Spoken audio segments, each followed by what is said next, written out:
वालेकुम dear students, उम्मीद रखता हूँ आप सब खैरियत से होंगे। So I am Umar Iqbal, second year में B student at U middle college Abbottabad. Welcome back to this channel with a new video. And इस वीडियो में हम डिस्कस करेंगे कि एमडीकेट के बायोलॉजी पोर्शन में आपने फुल मार्क्स कैसे लेने हैं। फुल मार्क्स के बारे में मैंने इसलिए कहा क्योंकि डजंट मैटर अगर आप एक वीक स्टूडेंट है या एक एवरेज स्टूडेंट है, फुल मार्क्स लेना आपके लिए बहुत ही ज़्यादा ईजी है अगर आप प्रॉपर गाइडलाइंस को सामने रख कर पढ़ेंगे।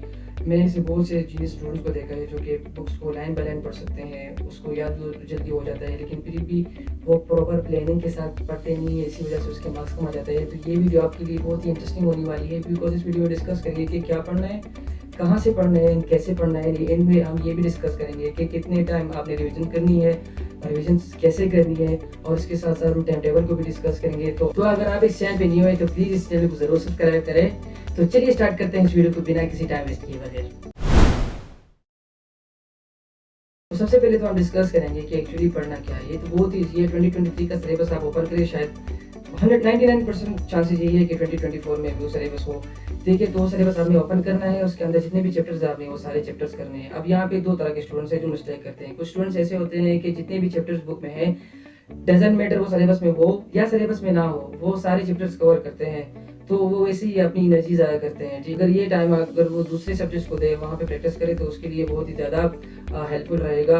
बिकॉज वैसे भी वो चैप्टर जो है सिलेबस में नहीं है, उससे वैसे भी एमसीक्यूज नहीं आने वाले, तो वो वैसे भी अपने टाइम को वेस्ट करते हैं और अपनी एनर्जी को भी ज़ाया करते हैं। और दूसरी तरह के स्टूडेंट्स ऐसे होते हैं कि जो टॉपिक्स इंक्लूडेड है सिलेबस में, तो वो सिर्फ वो टॉपिक्स करते हैं, जो कि ये भी गलत है।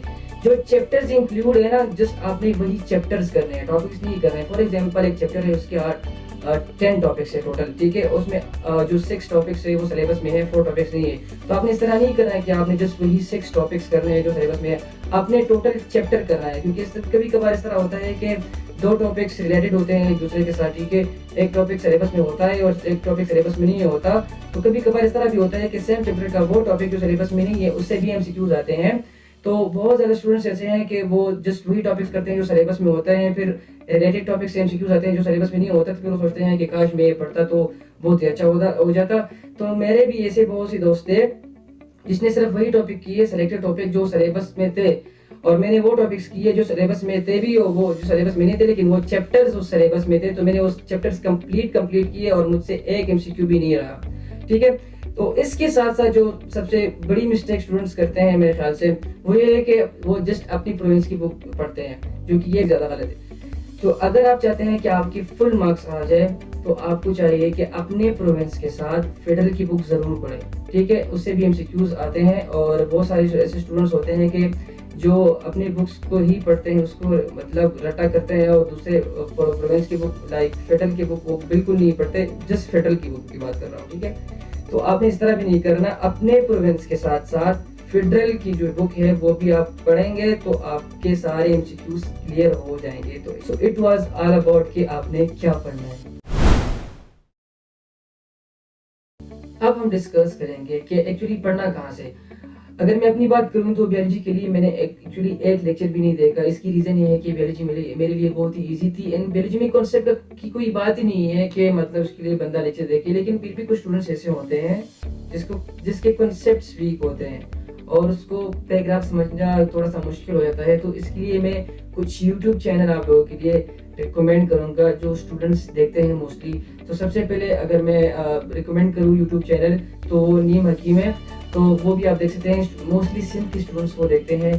पावर ऑफ भी आप देख सकते हैं, एक्चुअली वो मोस्टली फेडरल और पंजाबी स्टूडेंट्स देखते हैं। किप्स लेक्चर्स आप देख सकते हैं, वो भी पंजाबी स्टूडेंट्स मोस्टली देखते हैं। एंड सर सुहेल के लेक्चर्स आप देख सकते हैं, वो पूरे पाकिस्तान के स्टूडेंट्स को देखते हैं। और डॉक्टर हादी के लेक्चर्स आप बायोलॉजी के लेक्चर्स आप देख सकते हैं, जो कि केपी के स्टूडेंट्स मोस्टली देखते हैं। और इसके साथ साथ सजाद के लेक्चर्स भी आप देख सकते हैं, जो कि वो भी केपी के स्टूडेंट्स ही देखते हैं, ठीक है। तो ये रहे recommended YouTube channel for biology. अब इसमें दो तरह के मिस्टेक स्टूडेंट करते हैं। एक तो ये कि वो लेक्चर देखने के बाद वो बुक पढ़ते नहीं है। वो सोचते हैं कि उसने लेक्चर देख लिया, उसका कॉन्सेप्ट क्लियर हो गया, अब बुक पढ़ने की जरूरत नहीं है, बल्कि जो कि एक बहुत ही बड़ी मिस्टेक है जो वो करते हैं। लेक्चर जस्ट कॉन्सेप्ट क्लियर करने के लिए होता है। अगर आप चाहते हैं कि आपकी फुल मार्क्स आ जाए, तो डेफिनेटली बुक की एक एक लाइन आपने पढ़नी होगी, तभी आपके कंप्लीट मार्क्स आएंगे। और दूसरी जो मिस्टेक है वो ये कहते हैं कि वो इंडियन लेक्चर देखते हैं। यार, इंडियन लेक्चर की जरूरत क्या है? अगर आप वो कंसेप्ट के लिए देखते हैं तो वो आप पाकिस्तानी नीचे क्यों नहीं देखते, आप जस्ट अपना टाइम वेस्ट करते हैं। अगर आप चाहते हैं कि आपके पास इन्फो ज़्यादा हो तो यार आते वही चीज़ें हैं जो आपके टेक्स्ट बुक में मौजूद है। अगर उसके अलावा आप जो जितनी भी चीज़ें पढ़ते हैं, अगर आप अपने बायोलॉजी पोर्शन के लिए MBBS का कोर्स भी पढ़ते हैं ना, तो कोई फ़ायदा नहीं, क्योंकि वही चीज़ें आएंगी जो आपके टेक्स्ट बुक्स में मौजूद है। अगर आपका एक फ्रेंड है, वो आ गया, उसने कहा कि आपको ये फला पॉइंट आता है, आप कहते हैं कि नहीं यार मुझे तो नहीं आता, वो कहेगा कि यार ये तो मैंने फला लेक्चर में देखा था, तो वो आपको धोखा नहीं दे रहा, वो अपने आप को धोखा दे रहा है, क्योंकि ये इन्फो जो इसके पास है बुक से आउट है, तो इसके उसको ये फायदा नहीं मिलेगा।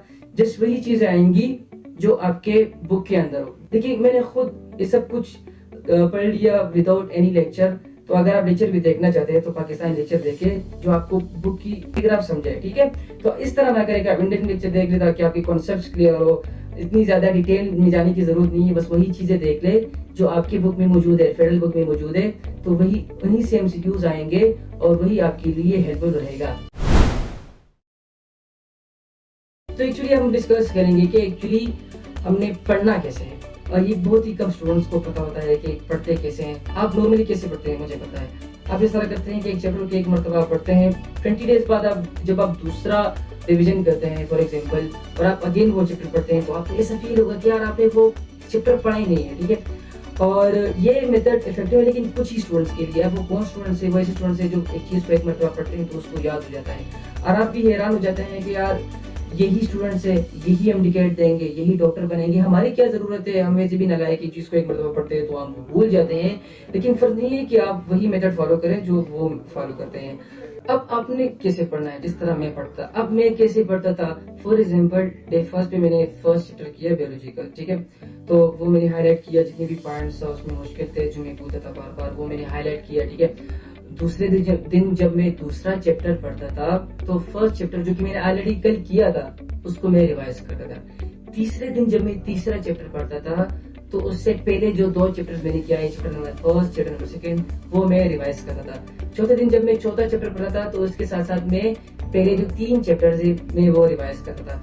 तो इसके साथ साथ मैं आगे भी पढ़ता था, पीछे भी पढ़ता था, और मुझे पीछे भी सब कुछ याद हो जाता था और आगे भी सब कुछ याद हो जाता था। तो ये बहुत ही ज्यादा एक इफेक्टिव मेथड है पढ़ने के लिए। अब आप सोचेंगे कि यार फॉर एग्जाम्पल अगर आज डे 10 है, ठीक है, तो मैंने तो ऑलरेडी 9 चैप्टर किए होंगे, तो मैं 9 चैप्टर को कैसे रिवाइज करूंगा, फिर ये तो बहुत ज्यादा टाइम लगेगा, ये भी एक क्वेश्चन है। तो फॉर एग्जाम्पल आप एक सीक्वेंस में पढ़े, ठीक है। फॉर एग्जाम्पल ये सीक्वेंस आप चैप्टर नंबर 1 से लेके चैप्टर नंबर 5 तक करें, ठीक है।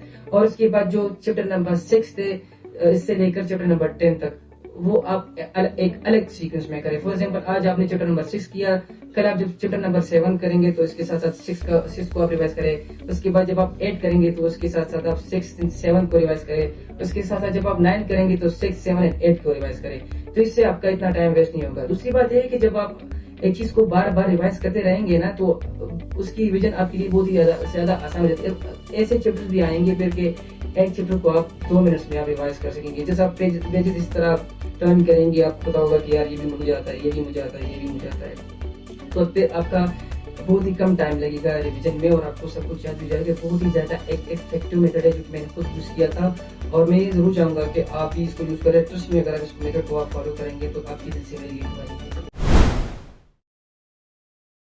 अब हम डिस्कस करेंगे कि क्या बायोलॉजी MCQ प्रैक्टिस करनी चाहिए कि नहीं। अगर मैं अपनी बात करूं तो पर्सनली मैंने जिंदगी में भी एक MCQ भी बायोलॉजी का सॉल्व नहीं किया। देखिए प्रैक्टिस लोग क्यों करते हैं, प्रैक्टिस लोग इसलिए करते हैं ताकि उसके कॉन्सेप्ट क्लियर हो जाए, और बायोलॉजी में कॉन्सेप्ट का कोई बात ही नहीं है। एंड वैसे भी सब कुछ लाइन बाय लाइन आता है, ठीक है। तो अगर आप एक बुक को लाइन बाय लाइन पढ़ेंगे बायोलॉजी की बुक को तो डेफिनेटली आपके सारे MCQs क्लियर हो जाएंगे। अगर आपका एक फ्रेंड है, ठीक है, और वो 200-300 MCQs पर चैप्टर करता है बायोलॉजी का, तो आपने उनसे इंस्पायर नहीं होना कि वो करता है तो मैं भी करूं। आप वो टाइम दूसरे सब्जेक्ट्स को दे, दूसरे MCQ सॉल्व करें दूसरे सब्जेक्ट का, तो आपके लिए वो हेल्पफुल रहेगा। बायोलॉजी के लिए आप कभी भी MCQ प्रैक्टिस बुक ना ले, ठीक है। हाँ 2 चैप्टर जैसे हैं, अगर उसकी प्रैक्टिस आप कर ले तो बहुत ही ज्यादा हेल्पफुल रहेगा आपके लिए। एक है बायोएनर्जेटिक्स का चैप्टर, ठीक है। ATP कैलकुलेशन रिलेटेड क्वेश्चंस आते हैं, अगर आपकी प्रैक्टिस करें तो आपके लिए अच्छा होगा। और दूसरा इनहेरिटेंस से रिलेटेड क्वेश्चंस भी आते हैं, वो जो क्रॉस होते हैं, फॉर एग्जांपल एक मेल एक फीमेल है, उसका ब्लड ग्रुप फला है तो उसके बच्चों का क्या ब्लड ग्रुप होगा, तो उनसे रिलेटेड क्वेश्चन जरूर आते हैं, ठीक है। अगर आप उसकी प्रैक्टिस करें तो डेफिनेटली आपको फायदा होगा। लेकिन जितने भी दूसरे चैप्टर थे उसको अगर आप लाइन बाय लाइन पढ़ेंगे तो प्रैक्टिस की जरूरत बिल्कुल भी नहीं पड़ेगी आपको, ठीक है। तो बायोलॉजी की प्रैक्टिस आप बिल्कुल भी ना करें, पर दो चैप्टर जो मैंने आपको बताया उसकी प्रैक्टिस करें। उसकी प्रैक्टिस की जो आप टाइम है वो आप दूसरे सब्जेक्ट्स को दें। डिस्कस करेंगे कि बायोलॉजी कोर्स को हम कितनी मरतबा रिवाइज करेंगे तभी हमको याद होगा। तो ये डिपेंड करता है स्टूडेंट पे। एक स्टूडेंट हमेशा दूसरे स्टूडेंट से मुख्तलिफ होता है, ठीक है। एक स्टूडेंट का पिकिंग पावर भी दूसरे स्टूडेंट से चेंज होता है। एक स्टूडेंट का जो है ना वे ऑफ लर्निंग दूसरे स्टूडेंट से चेंज होता है। तो आप कभी भी दूसरे स्टूडेंट को फॉलो नहीं कर सकते। डजंट मैटर अगर आप मेडिकल स्टूडेंट हो, एक रिपीटर हो, अगर उससे एक क्वेश्चन पूछे स्टूडेंट्स के आपने कोर्स को कितने मरतबा रिवाइज किया, अगर मैं कहूँ 3, तो शायद जो स्टूडेंट मुझसे पूछे उसके लिए 3 मरतबा कोर्स रिवाइज करना काफ़ी ना हो। तो डेफिनेटली आप उसको फ़ायदा होगा नहीं होगा। तो कभी भी आप किसी दूसरे स्टूडेंट से ये ना पूछे कि आपने कोर्स को कितने टाइम रिवाइज किया ताकि मैं भी इतना रिवाइज करूँ। तो इस तरह बिल्कुल भी ना करें। आप अपने आप को देखें खुद कि आप कितनी मरतबा रिवाइज करेंगे तो आपको याद हो जाएगा, आपको अंदाज़ा हो जाएगा। एंड दूसरी बात, जो मेथड मैंने आपको बताया है अगर उसके मुताबिक आप 2 मरतबा भी रिविजन्स करेंगे तो आपके लिए बहुत ही ज़्यादा इफेक्टिव होगा। इसके साथ हम ये भी डिस्कस करेंगे कि टाइम टेबल आपने कैसे बनाना है। आप कभी भी दूसरे स्टूडेंट को ये ना कहें कि हमारे लिए टाइम टेबल बनाएं, क्योंकि हर इंसान का एक अपना लाइफस्टाइल होता है, एक अपना फेवरेट सब्जेक्ट होता है। उसको सामने रखकर आप अपना टाइम टेबल बनाएं। फॉर एग्जांपल अगर मुझसे कोई कहे कि मेरे लिए टाइम टेबल बने, तो मैं एक ऐसा स्टूडेंट था कि मैं बायोलॉजी सुबह को पढ़ता था, मेरे लिए वो आसान होता था। और फिजिक्स में रात को जो है ना एमसीक्यूज रात को सॉल्व करता मेरे लिए आसान होता था। और फिजिक्स मेरे लिए मुश्किल था तो मैं फिजिक्स को ज़्यादा टाइम देता। बायोलॉजी मेरे लिए इजी थी तो बायोलॉजी को मैं कम टाइम देता था। अगर इसके मुताबिक मैं टाइम टेबल बनाऊँ, एक स्टूडेंट तो उसके लिए जो है ना वो फिजिक्स आसान हो बायोलॉजी मुश्किल हो, तो अगर वो मेरा टाइम टेबल फॉलो करे तो क्या उसको फायदा होगा? डेफिनेटली नहीं होगा। अगर वो स्टूडेंट सुबह एमसीक्यूज अच्छी तरह सॉल्व कर सकता है बिकॉज सुबह माइंड फ्रेश होता है, तो अगर वो मेरा मेथड फॉलो करे, रात को एमसीक्यू सॉल्व करे, तो उसको फायदा होगा? नहीं, उसको बिल्कुल भी फायदा नहीं होगा। तो इसलिए मैं आपको कह रहा हूँ कि रिविजन्स आप खुद देखें कि आपको कितनी बार कोर्स रिवाइज करना है, तो वो भी आप खुद ही डिसाइड कर ले, ठीक है।